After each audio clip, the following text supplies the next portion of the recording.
Joe from Kokomo took lessons on a piccolo. But after 7 years or so, he could play a violin. Beneath his whisker chin, he tucked his violin. And when you least expected, Fiddler Joseph would begin on his fiddly-dee.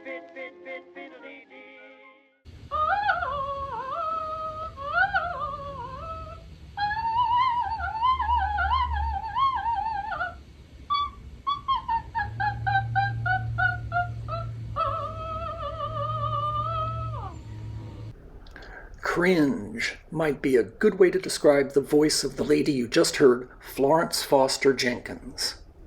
Film footage, courtesy of Historic Films, shows the singer being greeted by notable personalities of the day, almost as if she's royalty to whom they're paying tribute. Celebrities like Cole Porter, Enrico Caruso, and Geraldine Ferrar were among her followers. Florence Foster Jenkins is a truly fascinating study in psychology. Grab your favorite cocktail, better make it a double, as I relate this odd story of that enormously wealthy woman who sang her heart out for high society many decades ago. Florence Foster Jenkins was born Narcissa Florence Foster into a well-to-do Pennsylvania family on July 19, 1868, and she died on November 26, 1944. As a child, she became an accomplished pianist, once performing at the White House during the Rutherford B. Hayes administration. Her expertise at playing the piano unfortunately didn't translate into a natural singing ability, which became her career focus after sustaining an arm injury, which prevented her from pursuing the piano. Shortly before her 15th birthday, she married physician Dr. Francis Thornton Jenkins, 15 years her senior. The following year, after learning she'd contracted syphilis from her unfortunate choice of husbands, she promptly ended their union.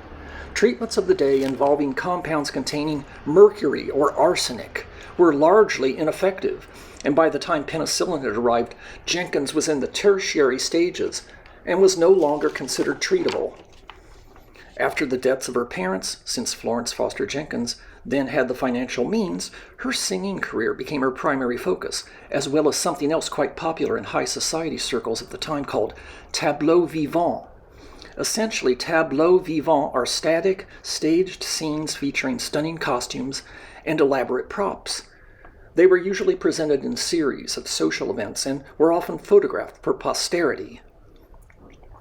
Was Florence Foster Jenkins mentally ill? Or did her great wealth make it easier for people to go along with these delusions of grandeur? Perhaps Jenkins bribed her followers with generous financial donations. Some speculate that nerve degeneration associated with the tertiary stages of syphilis was responsible for her odd behavior, or that Jenkins suffered acute hearing loss and/or degenerative brain disease. Others believe that the unfortunate woman was simply tone deaf. What is one to make of these thoroughly bizarre moments in history? Let me know your take on the situation, and as always, thanks for watching.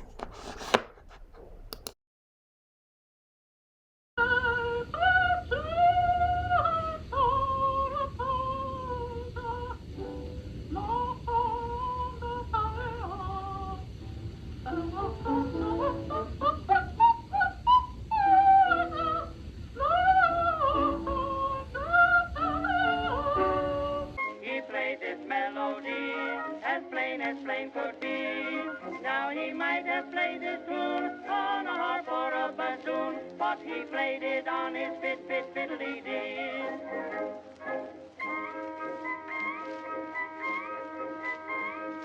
Joseph met a girl last spring who said, "Come up and..."